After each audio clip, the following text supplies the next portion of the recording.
Hello, everybody, and welcome to another match reaction episode of Late Night Football. And El Clasico became El SMASHICO. That's why I put in there a little bit of a wordplay. But it finished Real Madrid nil, Barcelona 4.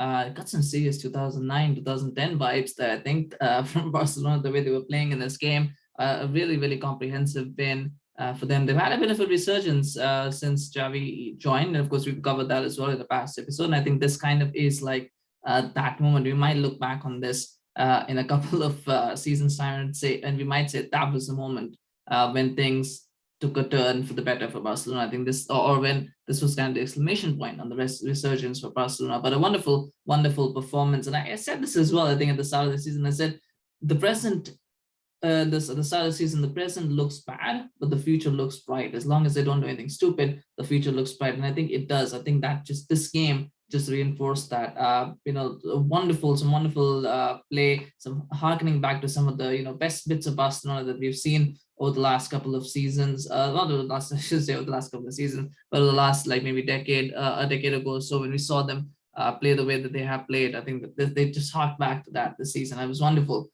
to watch. But you know what? They were aided. They were aided by Real Madrid a lot. I mean, Madrid didn't have Benzema, which was a big loss. But the way Ancelotti set up, I was baffled. And forget the commentators, anybody else, I was baffled. And it was, I'm not going to claim that I know a lot about football, but it was just baffling for me as well to kind of figure out what they were trying to do, because they started out in a 4-2-2-2, basically with Modric and Kroos playing as the two strikers. Then it became a sort of a 4-4-2, with sorry about that, with Modric and Kroos kind of again being in midfield, and Vinicius and Rodrygo playing forward at times. So kind of, I guess they were trying to do the whole fluid interchange with the front six, and it wasn't working. Barcelona were like, okay, you can keep doing whatever you want. We're just going to play around you, and so that's what they did. They changed to a back three for about 5 minutes in the second half, conceded a goal, and then went back to back four, which is when I think they looked a little bit better in a back four, but I think they should have started with that.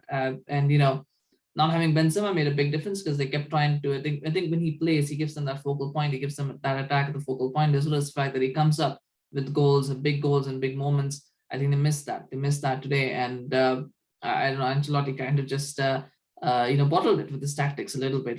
Not a little bit. He did quite a bit. Yeah, I think. But the players themselves were all confused. I think a lot of them were shell shocked. I don't think a lot of them are used to seeing Barcelona like this, because they've been Madrid have won a 5-game winning run in the Clasico, so it's been a while since they've lost, and for a lot of them, I think there was just confusion as to what was going on. So it was bad. It was really bad for Madrid, and there are things that they will need to do.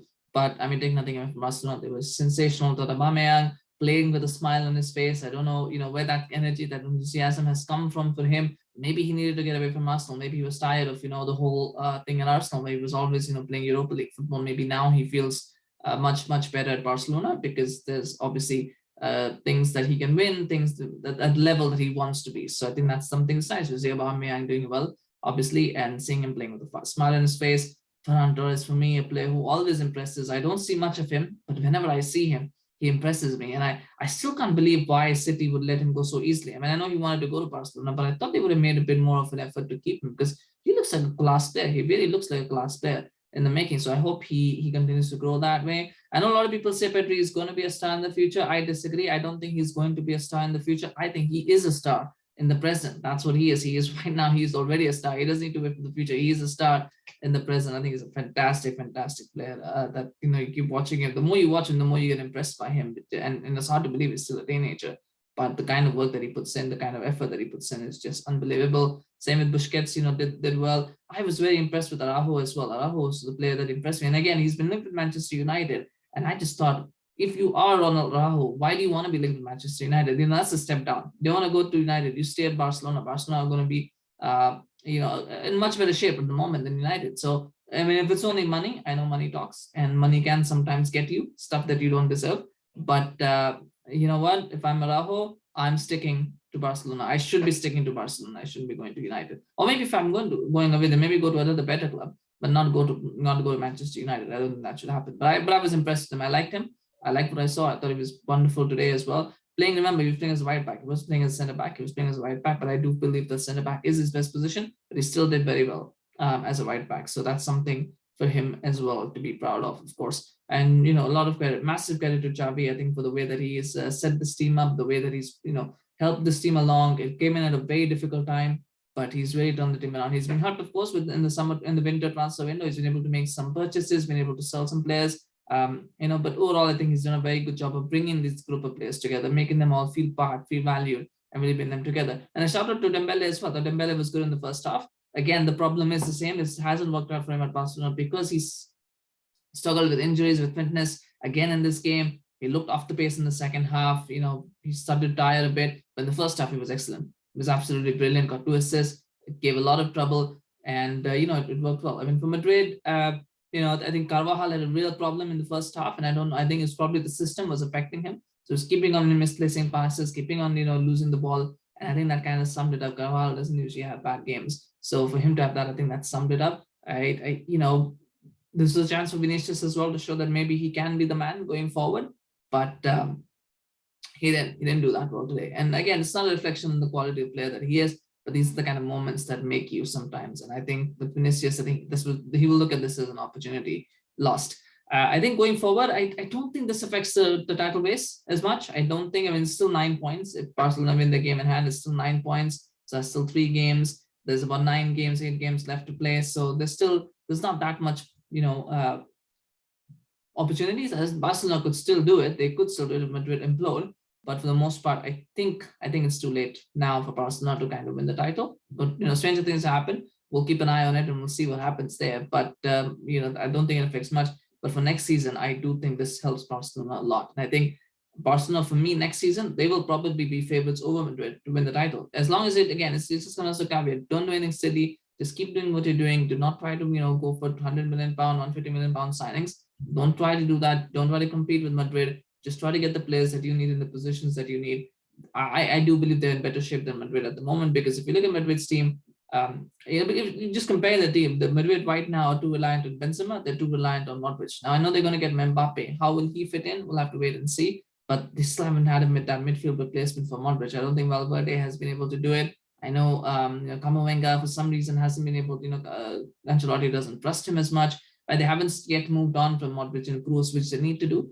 And I know they're trying to get Tchouaméni in, and so maybe he might be the answer, but there's still question marks there in that midfield and in that sort of forward line. Now, those things may be resolved next season, but I think at the moment, Barcelona, just comparing teams as they are at the moment, I feel Barcelona right now are better placed to sort of challenge for the title next season than Madrid. And of course, there's always risks with new signings, integration, things like that. So I do feel that if we were to fast forward to next season, I do feel that Barcelona are in better shape, but things change, things happen, so we'll see. I'm not saying that Barcelona definitely win the title next season. I'm saying Real Madrid are definitely not going to win it next season. I'm saying is right now Barcelona look well placed to challenge for the title next season, so that's a positive for them, and that's a step forward for them as well to consider. But for now, that's all in the future. That's all for later. I think my man of the match, I would give it to Ferran Torres. I know a lot of people give it to Aubameyang because he scored 2 goals, but I thought Ferran Torres ran that game. He ran that game. He took his goal well. He got the assist as well. I think he was a menace throughout. I really liked watching him play. So that's who I would give it to. But of course, you can't go wrong with giving it to Aubameyang. You can't probably not even go wrong with giving it to Araujo. I think Barcelona had a real complete performance. Everybody played well. I don't think there was anybody who played too badly. So that's always good when you can have a game like that, especially in El Clasico like that. Let me know in your comment section. What do you think? What do you think about the game? Were you disappointed with how Madrid played? Were you saddened, or were you angered by Ancelotti's tactics? Were you pleased and ecstatic with how Barcelona played? And do you think you're surprised by it as well a little bit? Let us know what you think in the comment section. Please remember to like, share, and subscribe to the channel as well. We always appreciate your support. I'm gonna keep growing this channel as well. So your help would be very much appreciated in that. So please do that. You can like us on Facebook. You can follow us and subscribe to our channel on YouTube as well. Please do that. Much appreciated. We'll see you again very, very soon. We now got the international break, so there's not a lot of real football happening, but we'll probably have some content in the meantime to come for you. So stay tuned for that as well. Take care. Have a good rest of your day or night, whatever time you're watching this, and we'll see you again very, very soon. Take care. Bye-bye.